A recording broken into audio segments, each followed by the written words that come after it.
Sa ibang balita, sinampahan na ng Department of Justice ng kasong qualified human trafficking si dating presidential spokesperson Harry Roque, Cassandra Leong at 48 iba pa.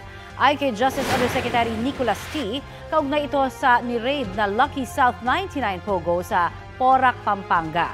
Sa Angeles City Regional Trial Court, isinampa ng DOJ ang kaso pero ililipat daw sa Pasig RTC.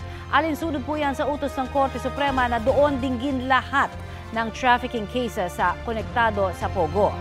Sabi pa ni Attorney T, iniutos na ni Justice Secretary Jesus Crespin Remulla na ipagbigay alam na sa the Netherlands na may kaso si Roque, lalo't humihiling siya ng asylum doon. Si Roque ay abogado ng Whirlwind Corporation, ang may-ari ng kinatitirikang lupa ng naturang Pogo. Sabi ni Roque, desidido ang Administrasyong Marcos Jr. na sampahan siya ng anyay mga gawa-gawang kaso.